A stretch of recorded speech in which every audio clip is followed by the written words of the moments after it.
보험료에 대한 논쟁은 누가 만들어내는 거냐면 보험회사의 마케팅이 만들어내는 거예요.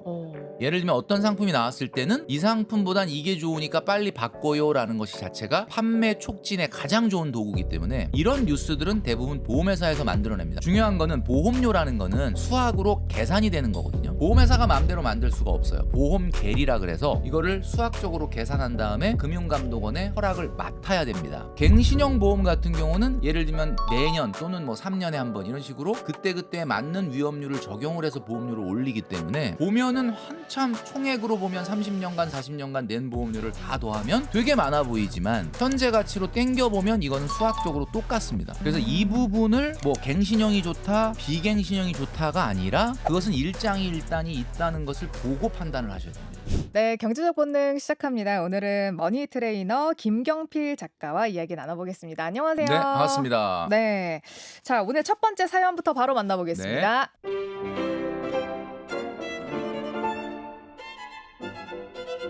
안녕하세요. 올해 52살 직장인입니다. 현재 실손보험, 암보험, 운전자 보험까지 여러 가지 보험을 가지고 있어요. 근데 나이가 들다 보니 앞으로 간병보험까지 들어야 할 것 같다는 생각이 듭니다. 문제는 늦게 낳은 아이가 아직 대학교 졸업도 못했고 사회에 나가려면 아직 시간이 한참 남아 있거든요. 제가 언제 세상을 떠날지 모르는데 아이에게 집만 남기고 갈까 두려운 마음이 큽니다. 그래서 요즘은 상조보험까지 들어야 하나 싶습니다. 보험을 늘릴수록 마음이 놓일 줄 알았는데 오히려 매달 빠져나가는 보험료가 점점 무겁게 느껴집니다. 저 같은 상황에서는 어떤 보험을 정리하고 또 남겨야 할 보험은 뭔지 궁금합니다. 예.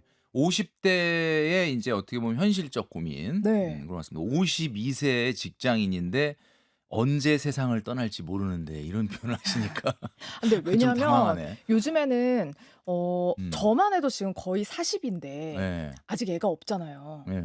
그럼 제가 40에 애를 낳는다고 하면 애가 대학 가면은 환갑이에요. 그렇죠. 그러면 이런 고민 전 당연히 할 것 같아요. 그러니까 뭐 그럴 수는 있는데 평균 수명이 많이 늘어났기 때문에 우리 부모님 세대들의 라이프 사이클을 눈에 담고 있다가 나를 거기다 그대로 접목을 시키면은 뭔가 좀 이렇게 안 맞고 공포가 생길 가능성이 있는데 지금 52세라고 하시면 네. 뭐 저하고 동년배 저보다 조금 나이가 어리시긴 하지만 그러면 아마 제가 봤을 땐 충분히 건강하시면은 80대 중반 거의 90까지 사실 거고 네. 그리고 이제 이 길어진 수명에 맞춰서 사회 활동도 연장이 돼야 된다라고 제가 지금 늘 말씀드린다라고 하면은 너무 이렇게 걱정 안 하시는 게 좋겠다라는 생각이 드는데 일단 보험이 이것저것 들다 보면 뭐 너무나 많아지는 건 좀 자연스러운 우리 주변에서 많이 볼 수 있는 일이죠. 네. 근데 이 세상에 위험이 만약에 100가지가 있다라고 가정을 해 보겠습니다. 그 위험을 생각할 때마다 공포감이 들거든요.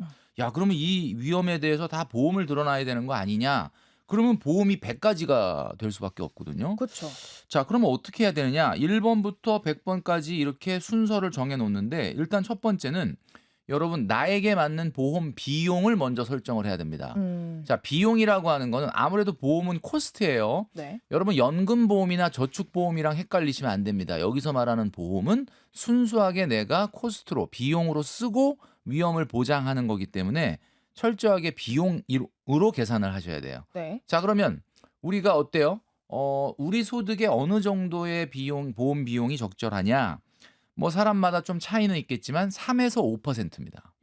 자, 그럼 음. 이분 같은 경우는 내가 만약에 소득이 여기 소득은 나와 있지 않지만 뭐 만약에 한 500만 원 정도다. 네. 그러면은 최대로 봤을 때 한 25만 원 정도의 보험료를 내는 것이 적당하다. 한 달 월 수입이 500 그렇죠. 정도였을 배보다 때 배꼽이 더 크면 안 돼요. 우리가 여행 갈 때 여행 비용이 100만 원인데 여행 보험료가 50만 원이다. 그럼 못 가는 거 아닙니까, 그거. 그쵸. 예, 그러니까 네.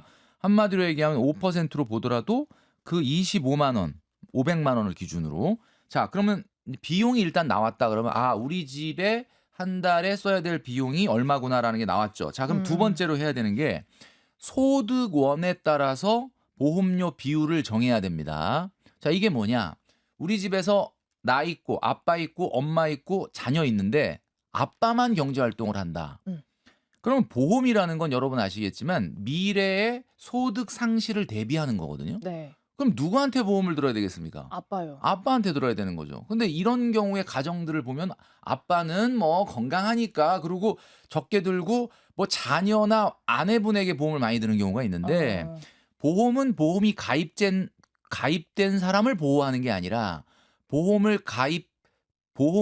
가입된 사람의 가족을 보호하는 거예요. 그러니까 소득원으로 봤을 때는 당연히 그 주된 가장이 제일 많은 비중. 그다음에 이제 아내는 뭐 전업주부라고 하더라도 이걸 경제적인 걸로 환산하면 상당한 경제적인 수준이 되는 거니까 네. 그다음으로 많이 하고 자녀는 실손만 있으면 됩니다. 예, 요렇게 가입을 하시면 되고요. 네. 세 번째, 그러면 필요한 보험의 우선순위를 정해야 돼. 지금 이분이 여기다 써주셨잖아요. 네. 자, 뭐가 있냐면 뭐 예를 들면 실손, 실손보험, 암보험, 암보험. 운전자보험, 상조보험 뭐 이런 쭉 얘기했는데 네. 보험을 우리가 고를 때 가장 중요한 거는 어떤 기준으로 골라야 되느냐. 보험금을 탈 확률이 높은 걸 해야 되냐. 보험금 탈 확률이 낮은 걸 가입해야 되냐. 어떤 겁니까? 높은 거 해야죠. 그렇죠. 이렇게 생각하는 게 착각이에요. 그러니까 왜 그러냐면 이걸 자꾸 저축으로 생각을 하는 거예요. 보험은 타면은 큰일 나는 겁니다.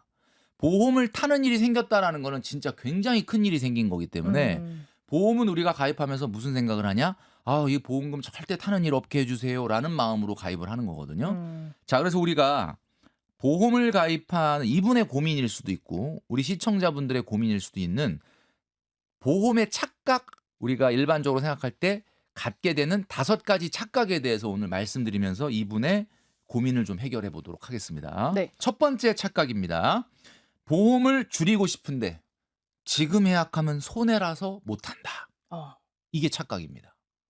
진짜 저 고민하시는 분들 진짜 진짜 많은 것 같아요. 많죠. 자, 이게 왜 그러냐면 보험을 자꾸 저축으로 생각을 한 거예요. 내가 지금 10년을 냈는데 지금 원금에서 50%밖에 안 나온대. 야, 근데 요거 조금 한 5년, 10년 더 내면 그래도 한 8, 90%까지 올라간대. 이게 전형적인 착각입니다. 이 보험은 말이죠. 어차피 계속해서 도네이션을 하는 시스템이기 때문에 사실은 이건 손해를 보려고 가입을 하는 거예요. 그러니까 내가 만약에 5년, 10년을 더 내서 지금은 50%밖에 안 나오는데 80%, 90%가 나온다. 그 내가 돈을 냈기 때문에 더 나오는 거예요. 네. 그러니까 이게 무슨 얘기냐면 기본적으로 손해를 볼 수 있도록 한 구조예요. 그 손해는 누구한테 쓰이느냐? 갑자기 굉장히 어려움을 당한 그런 사람을 위해서 쓰이게 되어 있는 일종의 사회적 기부다라고 볼 수가 있습니다. 거의 갯돈 그렇죠. 같은 느낌이죠. 그러니까 내가 돈을 더 내서 환급률을 올려야지 내가 돈을 더 냈으니까 올라가는 거예요. 그렇기 때문에 여러분 정말 이건 아니다라고 생각할 때는 단칼에 손절을 하시는 것이 여러분 미래의 손해를 줄이는 길이다. 보험은 익절할 수가 없다. 네, 그렇죠. 예. 이렇게 말씀드릴 수 있습니다. 이게 첫 번째 착각이고요. 네. 자, 두 번째 착각은 더 납입하면 해약 환급금이 높아져서 어쩔 수 없이 유지한다.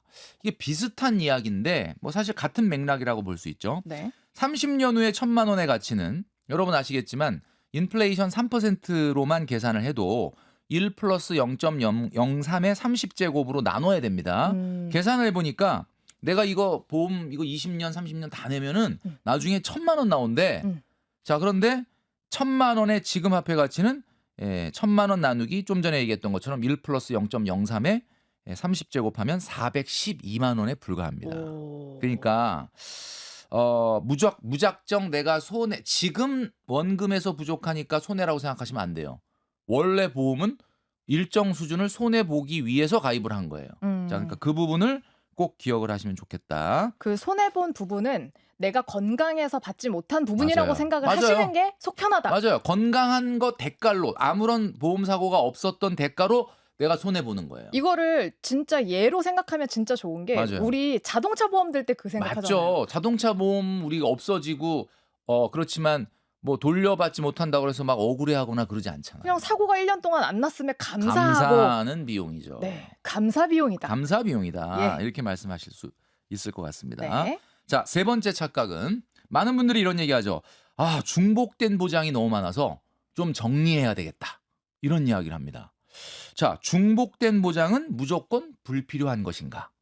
자, 이거는 여러분 아시겠지만 보험은 적정성이라는 게 있어요. 적정성이라는 게 뭐냐? 이런 겁니다. 예를 들어서 지금 우리가 치아보험을 가입을 했는데 치아보험 가입 때 뭐 떼우거나 씌우거나 할 때 뭐 5만 원, 10만 원 이렇게 나온다. 그러면 굉장히 좀 기분이 좋잖아요. 근데 이제 뭐 예를 들면 거꾸로 생각해 보면 그럼 내가 이 치아보험을 안 가입을 해가지고 이 비용 5만 원, 10만 원, 15만 원을 안 받으면은 나한테 뭔가 큰일이 생기느냐? 음. 큰일이 생기진 않거든요. 그렇죠. 예. 예. 근데 만약에 내가 예를 들면 암에 걸려가지고 한 1년 정도 회사를 못 나갈 것 같아. 그럼 이럴 때는 내 소득의 연봉의 100% 정도가 보험금에서 나와준다 그러면 와 이거는 정말 큰 도움 되죠. 큰 도움이 되죠. 내가 편안하게 그냥 1년 동안 휴직을 하면서 편안하게 치료에 전념할 수 있으니까. 이 적정성이라는 건 뭐냐면 금액이 어느 정도 돼야만 보험의 효과가 나타난다는 뜻입니다. 그러니까 예를 들면 이런 거죠. 암보험금으로 500만 원을 탔다. 뭐 안 받은 거보다는 도움이 되는데 네. 사실 500만 원은 그렇게 그닥 그렇게 큰 도움이 되질 않아요. 그러니까 예를 들면 암보장이 내가 있느냐 봤더니 있어. 근데 500이야. 그럼 이거는 중복이 돼야 돼요. 여기 500, 또 다른 데 1000, 또 다른 데 2000 해서 이거는 어느 정도 금액이 될 때까지 중복이 돼야 된다. 그거는 기준은 어느 정도로 잡으면 좋을까요? 한 1년치 연봉 정도? 그렇죠. 그러니까 여러분들이 한번 생각을 해보시면 될 것 같아요. 암보험 가입하시면서 이 보험금이 보험금으로서의 적정성을 효과를 발휘하려면 어느 정도가 돼야 될까? 한번 생각해 보시면 내가 1년 정도를 마음 편하게 소득이 중단돼도 치료에만 전념하려면 아프면 돈을 많이 쓰지 않겠습니까? 뭐 좋은 것도 먹어야 되고. 네. 그러니까 연소득의 한 1.2배 정도는 돼야 되지 않을까. 뭐 1.5배면 뭐 너무 정말 좋고. 더 좋겠지만 뭐 사실 조금 비용의 문제가 있으니까 본인 연소득의 1.2배 정도의 암보험금이 나온다 그러면 뭐 암에 걸려서 한 1년 요양한다 그래도 난 편하게 치료에 전념할 수 있다. 보험금은 적정성이 중요하다. 가입했느냐 안 가입했느냐의 문제가 아니라 금액이 얼마냐. 이것을 여러분들이 보시고 불필요한 거는 삭제해야 되지만 금액이 부족한 건 중복해야 된다. 예. 이렇게 볼 수가 있는 거죠. 네. 자, 네 번째 착각은 우리가 앞서도 얘기했던 보험금 탈 확률이 높은 보험이 좋은 보험이다. 이게 또 네 번째 착각입니다. 보험금 탈 확률이 높다는 거는 무슨 뜻이냐? 거꾸로 얘기하면은 사실 그 보험이 없었어도 뭐 크게 문제가 없는.